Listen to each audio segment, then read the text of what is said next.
ഹരേ കൃഷ്ണ. എല്ലാവർക്കും നമസ്തേ. ഇന്ന് നമ്മൾ നാരായണീയത്തിലെ 49ാമത്തെ ദശകത്തിലേക്ക് പ്രവേശിക്കുകയാണ്. ഈ ദശകവും ഭംഗിയായി ഭഗവാന്റെ കാൽക്കൽ സമർപ്പിക്കാൻ സാധിക്കട്ടെ. അതിനായി കൊണ്ട് എല്ലാ സജ്ജനങ്ങളും അനുഗ്രഹിക്കൂ. അഖിലാനപരാധാന്മേ ക്ഷമസ്വ കരുണാനിധേ പ്രസീദ മദ്ഗുരോ നാഥ ജനകായ നമോ നമ. നെൽക്കട്ടെ പെറ്റുനോവിൻ കഥ രുചി കുറയും കാലമേറും ചടപ്പും പൊയ്ക്കോട്ടെ. കൂട്ടിടേണ്ട മലമതിലൊരു കൊല്ലം കിടക്കും കിടപ്പും നോക്കുമ്പോൾ ഗർഭമാകും വലിയ ചുമടെടുക്കുന്നതിൻ കൂലി പോലും തീർക്കാവല്ലെത്ര യോഗ്യൻ മകനും അതു നിലയ്ക്കുള്ളൊരമ്മേ തൊഴുന്നിൻ.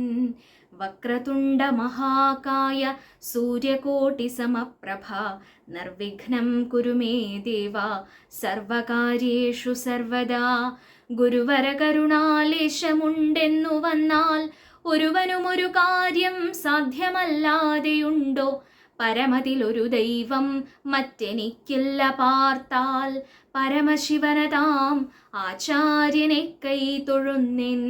ഓം ജനകായ നമ, ഓം ജനയിത്രൈ നമ, ഓം ഗം ഗണപതയേ നമ, ഓം ഗും ഗുരുഭ്യോ നമ.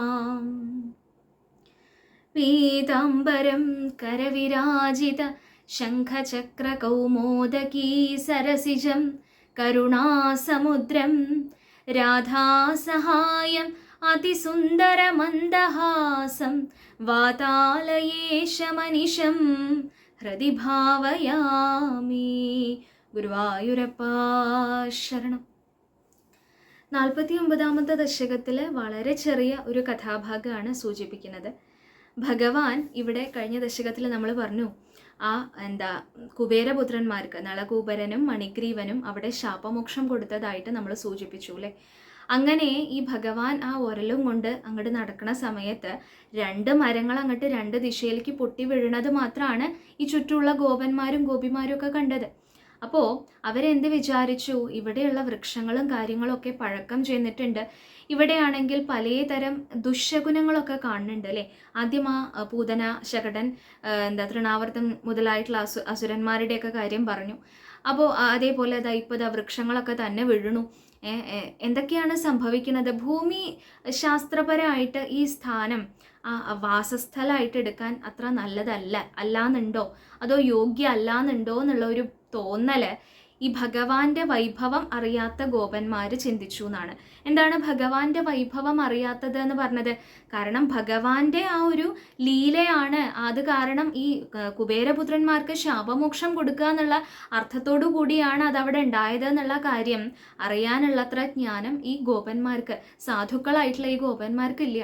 അപ്പോൾ അവർക്ക് ഭഗവാന്റെ വൈഭവം അറിയാത്തത് കാരണം, ഇതൊക്കെ ഭഗവാന്റെ ലീലകളാണ്, അത് കാരണമാണ് ഇതൊക്കെ ഇങ്ങനെ സംഭവിക്കണതെന്ന് അറിയാത്തത് കാരണം അവരെന്ത് ചിന്തിച്ചു, ഈ കാണുന്ന ആ ലക്ഷണങ്ങളൊക്കെ എന്തുകൊണ്ടോ ഇവിടുത്തെ ഭൂമി വസിക്കാനായും കൊണ്ട് യോഗ്യമല്ല എന്നുള്ളൊരു തോന്നല് കാരണം ഇവിടെ നിന്ന് മാറി താമസിക്കണോ, ഈ ഗോകുലം അമ്പാടി എന്ന് പറയുന്ന സ്ഥാനത്ത് നിന്ന് മാറി താമസിക്കണോ എന്നുള്ള ഒരു ചിന്ത ഇവരുടെ മനസ്സിലേക്ക് വന്നു എന്നാണ് പറയണത്. അങ്ങനെ ഇവർ ചിന്തിക്കുന്ന സമയത്ത് നോക്കൂ, എന്തുണ്ടാവുകയാണെങ്കിലും അത് ഭഗവത് ഇച്ഛ അനുസരിച്ച് മാത്രമാണെന്ന് ഇവിടെ വീണ്ടും സൂചിപ്പിക്കുകയാണ്. ഉപനന്ദൻ എന്ന പേരായിട്ടുള്ള ഒരു ഗോപൻ ഉണ്ടായിരുന്നു എന്നാണ് പറയണത്. അദ്ദേഹം ആ ഭഗവാന്റെ തന്നെ ഇച്ഛ അനുസരിച്ച് സൂചിപ്പിച്ചു എന്നാണ്. ഇവിടുന്ന് പടിഞ്ഞാറായും കൊണ്ട് വളരെ ഭംഗിയേറിയ ഒരു വനപ്രദേശം ഉണ്ട് എന്നാ. വൃന്ദാവനം എന്നാണ് പേര്. ഏറ്റവും അനുയോജ്യമായിട്ടുള്ള സ്ഥലമാണ്. ഇപ്പോഴത്തെ ഈ ഒരു ബുദ്ധിമുട്ടുകളും കാര്യങ്ങളൊക്കെ മാറിക്കിട്ടും. ഭൂമിശാസ്ത്ര പ്രകാരം ചിന്തിക്കുമ്പോൾ അങ്ങോട്ട് മാറി താമസിക്കുകയാണ് യോഗ്യം എന്നാണ് എൻ്റെ അഭിപ്രായം എന്നുള്ള മട്ടിൽ ഉപനന്ദൻ എന്ന പേരായിട്ടുള്ള ഒരു ഗോപൻ അങ്ങോട്ട് സൂചിപ്പിച്ചു എന്നാണ്. അദ്ദേഹം സൂചിപ്പിച്ചത് ആ ഭഗവാന്റെ ഇച്ഛയനുസരിച്ചാണെന്ന് മേൽപ്പത്തൂർ എടുത്ത് പറയുകയാണ്. എന്തായാലും അങ്ങനെ സൂചിപ്പിച്ച സമയത്ത് ശരി എന്നാൽ എല്ലാവർക്കും അത് മഹദഭിപ്രായമായിട്ട് തോന്നി. അങ്ങനെ അവരെല്ലാവരും ബൃഹദ്വനം എന്ന് പേരുണ്ടായിരുന്ന, അല്ലെങ്കിൽ ആ സ്ഥാനം ഗോകുലത്തിന് അന്ന് അങ്ങനെ ആയിരുന്നു നാമം എന്ന് വേണം കരുതാൻ. ബൃഹദ്വനം എന്ന പേരായിട്ടുള്ള ഈ സ്ഥലത്ത് നിന്ന് ആ സ്ഥലം ഇപ്പോൾ തൽക്കാലം ഉപേക്ഷിച്ചും കൊണ്ട് വൃന്ദാവനം എന്ന് പറയുന്ന ഈ പുതിയ സ്ഥലത്തേക്ക് പ്രയാണം ആരംഭിച്ചു. അപ്പോൾ ഭഗവാനും ഏട്ടനായിട്ടുള്ള രാമനും മറ്റു ഗോപന്മാരും എല്ലാവരും അവരവരുടെ അമ്മമാരുടെ മടിയിലിരുന്നും കൊണ്ട് കുതിരവണ്ടിയോ കാളവണ്ടിയോ എന്താണെന്ന് വെച്ചാൽ ഉള്ളത് ചിലർ നടക്കുന്നുണ്ട്. അങ്ങനെ ആ ഓരോ രീതിയിലായും കൊണ്ട് ഈ ഗോകുലത്തിലുണ്ടായിരുന്ന സകല ഗോപി വൃന്ദങ്ങൾ എല്ലാവരും കൂടി അവിടെ നിന്ന് പുറപ്പെട്ട് വൃന്ദാവനത്തിലേക്ക് മാറി താമസിക്കാനുള്ള യാത്ര ആരംഭിച്ചു എന്നാണ് പറയുന്നത്. പിന്നെ പറയുന്നുണ്ട് ഈ യാത്ര അത്ര ദുഷ്കരമൊന്നും ആയിരുന്നില്ല എന്നാ. അധികം ദൂരം പോവാനുണ്ടായിരുന്നില്ല. ഇനി ദൂരം ഉണ്ടെങ്കിൽ തന്നെ അവർക്കൊന്നും ആ യാത്ര ദുഷ്കരമായി തോന്നിയില്ല എന്ന് പറഞ്ഞാൽ അതിന്റെ കാരണം എന്താ? ആ ഭഗവാന്റെ സാന്നിധ്യം ഉണ്ട് അവരുടെ കൂടെ. അതന്നെ. അപ്പോൾ ആ ഭഗവാന്റെ കളിയും ചിരിയും അതേപോലെ ഈ വണ്ടികളുടെയൊക്കെ ആ ഉരുണ്ടും കൊണ്ട് പോണ സമയത്തുള്ള ആ ശബ്ദ കോലാഹലങ്ങള്, അപ്പോൾ അതേപോലെ തന്നെ ഈ ഗോക്കള് ധാരാളം ഉണ്ടല്ലോ ഇവർക്ക്. അപ്പോൾ ആ ഗോക്കളുടെയൊക്കെ ആ കഴുത്തിലും ആ കാലിലും ഒക്കെ ആയിട്ട് നല്ല മണിയും കാര്യങ്ങളൊക്കെ ഉണ്ട്. അപ്പോൾ അതൊക്കെ ഇങ്ങനെ കിലുങ്ങണ ശബ്ദം, അങ്ങനെയുള്ള ഓരോ ശബ്ദ കോലാഹലങ്ങളും ഭഗവാന്റെ സാന്നിധ്യം പിന്നെ പറയാതിരിക്കാൻ പറ്റില്ല. കാരണം ആ ചിരിയും കളിയും ആ വർത്തമാനവും ആ കൊഞ്ചിക്കുഴഞ്ഞും കൊണ്ടുള്ള ആ ഭാവവും ഒക്കെ കൂടി ആയിട്ട് ഈ ഗോപീവൃന്ദത്തിന് ഒരിക്കലും ആ ഒരു ദുഷ്കരമായിട്ട് തോന്നിയില്ല ഈ യാത്ര എന്നാണ് പറയണത്. ഇവിടെ എന്താ സൂചിപ്പിക്കുന്നത്? കഥയായിട്ട് ഇത് പറയുന്നുണ്ടെന്നുണ്ടെങ്കിലും നമ്മൾക്ക് ദുഷ്കരമായിട്ട് തോന്നുന്ന ഏതൊരു കൃത്യമായാലും ശരി, അതിൽ ഭഗവത് സാന്നിധ്യം ഉണ്ട്, അല്ലെങ്കിൽ ഭഗവാന്റെ ആ ഒരു ഭഗവാനെ കുറിച്ചുള്ള ഒരു ചിന്ത, അല്ലെങ്കിൽ ഭഗവാനിലുള്ള സമർപ്പണ ബുദ്ധി, ഭഗവാനുമായിട്ട് ബന്ധപ്പെട്ടിട്ട് ആ കാര്യത്തിനെ ചെയ്യാൻ സാധിക്കുകയാണെന്നുണ്ടെങ്കിൽ ഒരിക്കലും അത് ദുഷ്കരാവില്ല. ദുഷ്കരം എന്ന് തോന്നുന്നത് പോലും വളരെ സരളായിട്ട്, അല്ലെങ്കിൽ സരളത്തിലുപരി വളരെ ആസ്വാദ്യകരായിട്ട് നമുക്ക് ചെയ്തു തീർക്കാൻ സാധിക്കുന്നർത്ഥം. അപ്പോൾ ആ ഭഗവാന്റെ സാന്നിധ്യം ഒന്നുള്ളത് കാരണം ആ യാത്ര അവർക്ക് ദുഷ്കരായി തോന്നിയില്ല എന്ന് സൂചിപ്പിക്കുകയാണ്. അത് കഴിഞ്ഞ് വൃന്ദാവനത്തിലേക്ക് അങ്ങോട്ട് എത്തിയപ്പോൾ ഭഗവാന്റെ കണ്ണന് ആനന്ദം നൽകിക്കൊണ്ടാണ് അല്ലേ പ്രകൃതി. കാരണം ഭഗവാന്റെ വരവും കാത്തിരിക്കുകയാണ് ഓരോ ചെടികളായാലും ശരി, മരങ്ങളായാലും ശരി. ഇപ്പൊ നേരത്തെ കഴിഞ്ഞ ദശകത്തിൽ കുബേരപുത്രന്മാരുടെ കഥ പറഞ്ഞ പോലെ തന്നെയാണ് വൃന്ദാവനത്തിലായാലും ശരി, ഇനി ഗോകുലത്തിൽ അന്ന് ആയിരുന്നതായാലും ശരി, ഇനി അങ്ങോട്ട് മധുരയിലേക്ക് പോകാനാവുമ്പോൾ അവിടെ, ദ്വാരകയിലാണെങ്കിൽ അങ്ങനെ ഓരോരുത്തരും ഓരോ മൺതരി അടക്കം ആ ഭഗവാന്റെ വരവ് കാത്തു നിൽക്കുകയാണ് അല്ലേ. എപ്പോഴാണ് കൃഷ്ണൻ വരിക, എപ്പോഴാണ് ഭഗവാൻ ഉണ്ണികൃഷ്ണനായിട്ട് വന്ന് ഞങ്ങളെ അനുഗ്രഹിക്കുക എന്നുള്ള ഭാവത്തിൽ അവിടെ കാത്തു നിൽക്കുകയാണ്. അപ്പോൾ വൃന്ദാവനത്തിലും അതെ, അവിടെ ആ വൃക്ഷങ്ങളും ആ പ്രകൃതി മുഴുവൻ, യമുനാ നദി, എല്ലാവരും കാത്തു നിൽക്കുകയാണ് ഭഗവാനെ ഒന്ന് കാണാൻ. അങ്ങനെ കാത്തു നിൽക്കണ അവരെ ആ കണ്ട സമയത്ത് ആ പ്രകൃതിയുടെ ഭംഗി അവിടെ പറയുന്നുണ്ട് അല്ലെ. മരങ്ങളൊക്കെ നല്ലോണം ആ പുഷ്ടിയോടുകൂടി വർദ്ധിച്ച് വന്ന് നല്ല ഭംഗിയുള്ള വനപ്രദേശം. എന്താണ് പറയണത് ഇവിടെ? ആ പച്ചക്കല്ല് ആയിട്ടുള്ള ആ രത്നം വെതറിയും കൊണ്ടുള്ള ഒരു ഭൂമിയാണെന്നുണ്ടെങ്കിൽ എങ്ങനെയാ മനസ്സിലേക്ക് ഒന്ന് ചിന്തിച്ചു നോക്കൂ.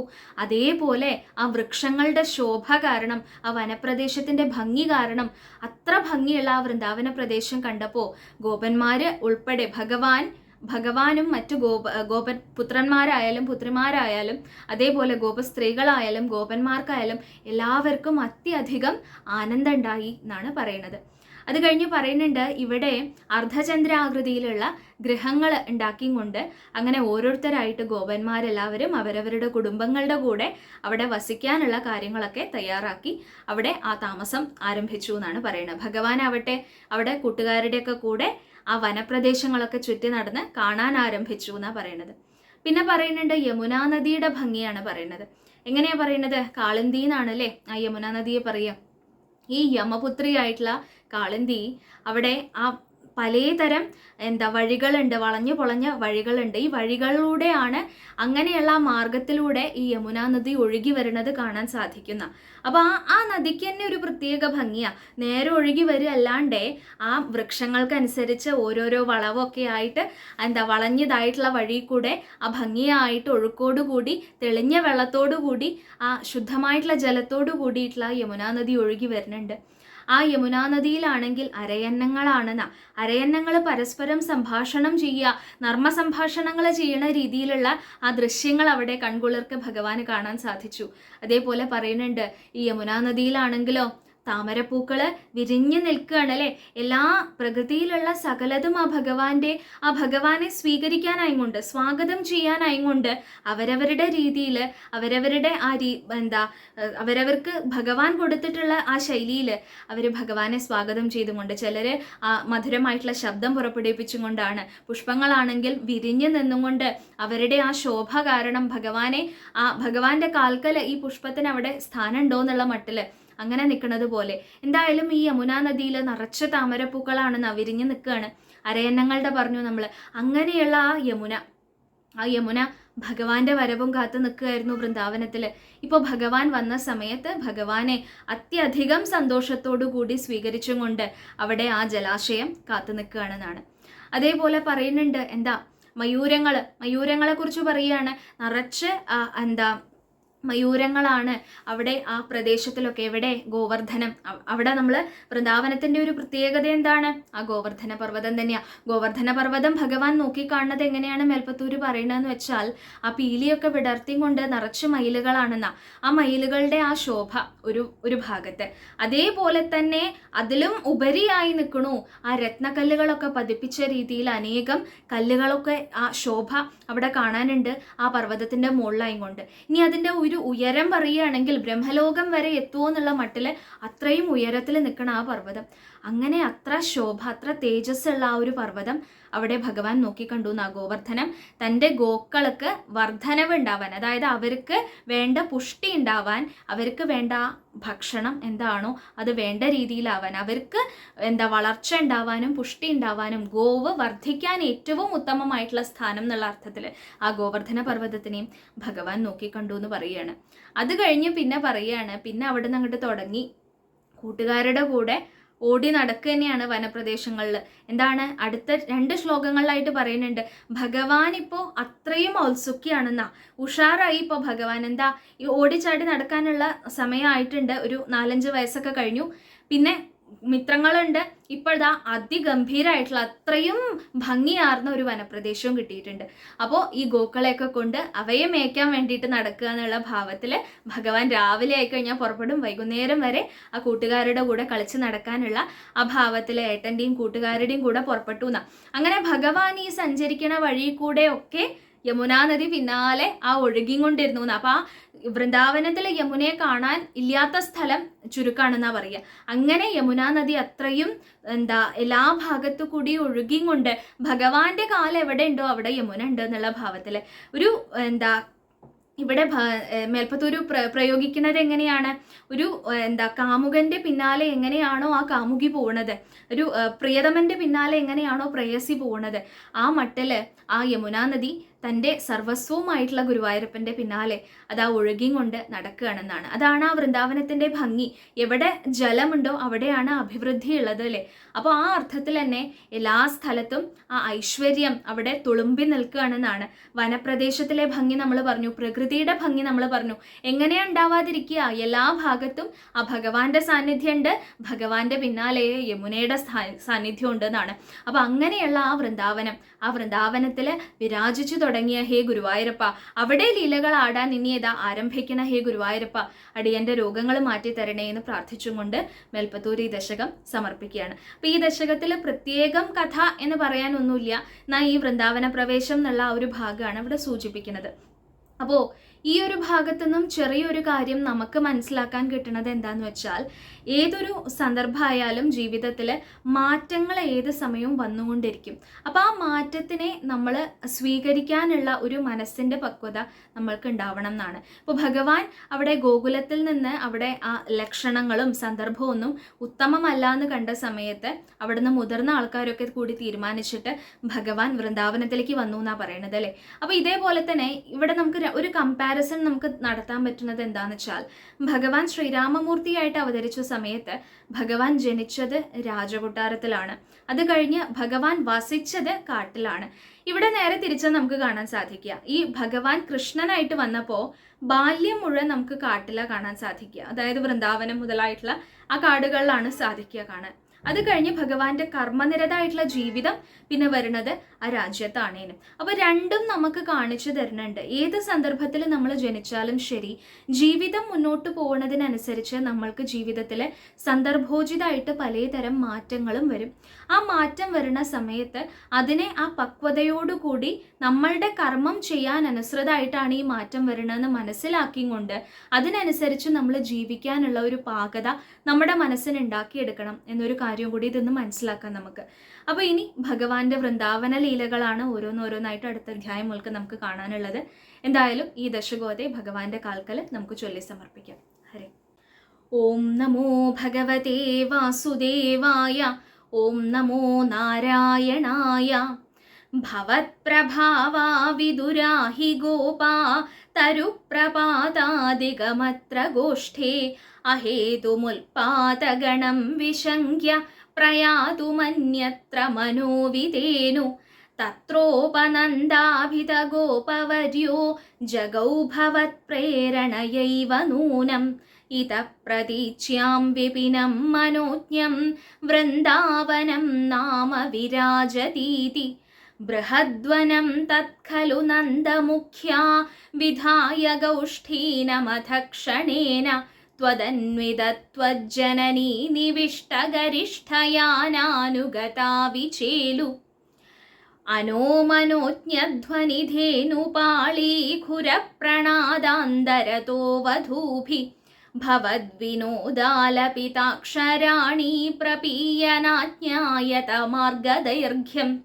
നിരീക്ഷ്യ വൃന്ദാവനമീശനന്ദത്പ്രസൂനകുന്ദപ്രമുഖദ്രുമൗഖം അമോദധാ ശാദ്വലസാന്ദ്രലക്ഷ്മ്യാ ഹരിന്മണീകുട്ടിമപുഷ്ടശോഭം. നവാകനിർവ്യൂഢനിവാസഭേദേഷ്വശേഷഗോപേഷു സുഖാസിതേഷു വനശ്രിയം ഗോപകിശോരപാളീ വിമിശ്രിതപര്യകലോകഥാസ്ത്വം.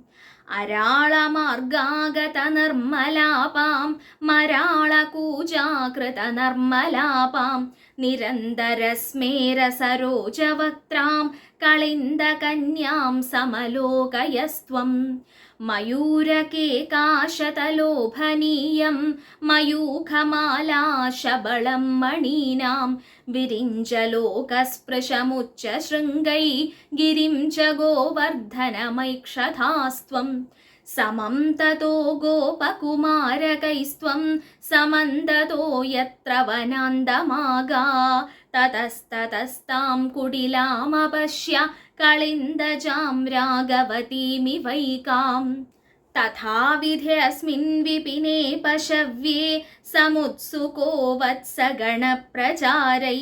ചരन् स രാമോऽഥ കുമാരകൈസ്ത്വം സമീരഗേഹാധിപ പാഹി രോഗാത്.